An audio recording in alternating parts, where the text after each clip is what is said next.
దేవుడు ప్రేరేపించి ఇక్కడికి పంపించకపోయి ఉంటే ఈ మందిరం ఇక్కడ కట్టబడేది కానే కాదు కదండి. ఆ రోజు నా తల్లి తన జీవితంలో 10 సంవత్సరాల వరకు పిల్లలు లేకపోతే, దేవా నాకు గనక పిల్లల్ని ఇస్తే నీ పరిచయం కోసం నేను ఆ బిడ్డను ప్రతిష్ఠించుకుంటానని ఆ రోజు సెలవు ఇచ్చినామా, ఆయన ఇచ్చిన మాటని కట్టుబడి ప్రతిష్ఠన చేసేసింది. కానీ సువార్త చేస్తాను ఎప్పుడు కూడా ఆయనతో అనలా.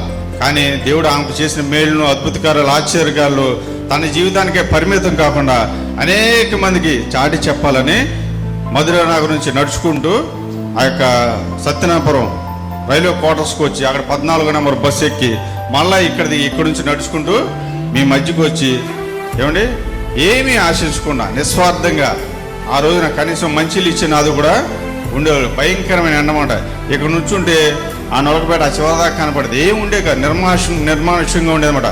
అలా నిస్వార్థంగా పరిచయం చేసింది కాబట్టి దేవుడు ఈ రోజున ఈ పరిచయం అంచెలంచెలుగా అనేక మంది దీవెనకరంగా దేవినగరం, మధుర నగరం, నొలకపేట, నెక్కలం ఏమండి మళ్ళీ వాళ్ళు ఏ విధంగా ఇంతటితో ఆగిపోకుండా తర్వాత తరాలను కూడా దేవుడు దీవెనకరంగా మార్చే దేవుడు అన్నమాట. ఎందుకంటే ఇది పిలుపుతో కూడిన పరిచర్య కాబట్టి. కొంతమంది ఏం చేస్తారంటే పక్కనోడు పచ్చగా ఉన్నాడు కాబట్టి మనం కూడా పక్కన బ్రాంచ్ పెట్టేద్దామని ఏర్పాటు చేయబడిన పరిచర్య మాత్రం ఇది కానే కాదండి. ఆ తల్లిని ప్రేరేపించాడు దేవుడు, ఇక్కడ నడిపించాడు, ఏమీ ఆశించకుండా పరిచయం చేసింది కాబట్టి వారి తరాలను, ఆ తర్వాత వాళ్ళ తరాలను కూడా ఇక్కడ మనందరూ కూడా దీవెనకరంగా మార్చింది దేవుడు అన్నాడు. కాబట్టి ఇక్కడ మందిరానికి వచ్చినప్పుడల్లా నిజంగా ఆ తల్లిని నాకు గుర్తుకు వస్తూ ఉంటుంది. ఇది కట్టి దాదాపు ఈ మందిరం ఇక్కడ స్థాపించబడి 35 ఏళ్ళు పైన